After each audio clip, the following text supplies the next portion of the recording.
The richest people in the world don't think about money the way you do.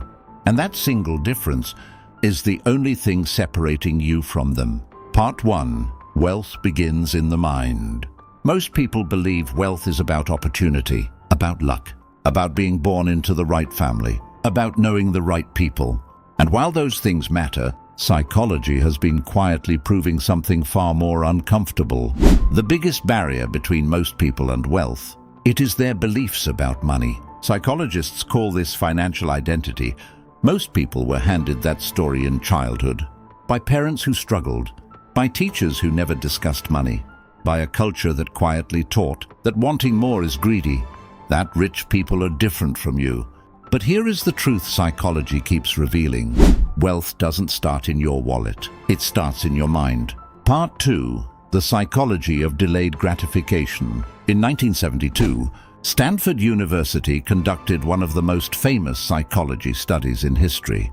They placed a marshmallow in front of a child and gave them a simple choice. Eat it now, or wait 15 minutes and receive 2. The children who waited went on to achieve significantly higher academic success, better health outcomes, greater financial stability in adulthood, not because they were smarter, but because they had developed one single psychological skill, the ability to delay gratification, to resist the immediate for the sake of the eventual. And here is what this means for you.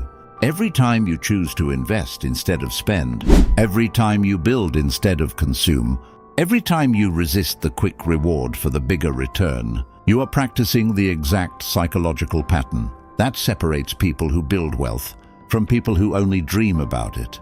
Part 3. The scarcity mindset versus the abundance mindset. Psychology identifies 2 fundamental ways people relate to money. The scarcity mindset sees the world as a finite pie.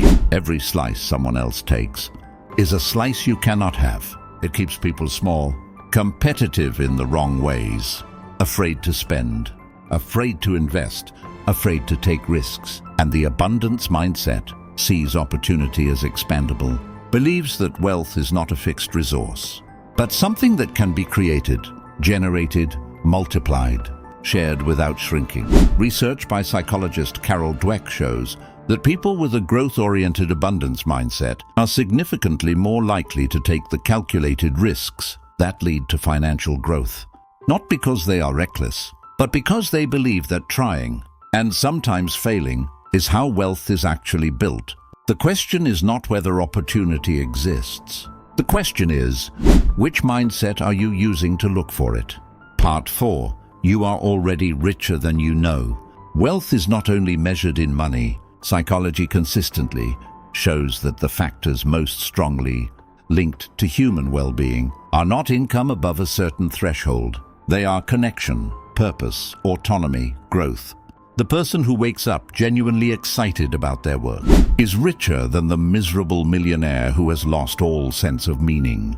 The person with deep relationships, people who would show up at 3 a.m. if needed, holds a form of wealth most people never find. And the person who has learned how their mind works, who understands their patterns, their biases, their unconscious beliefs, has access to a kind of power that no market crash can ever take away. Wealth is not a destination.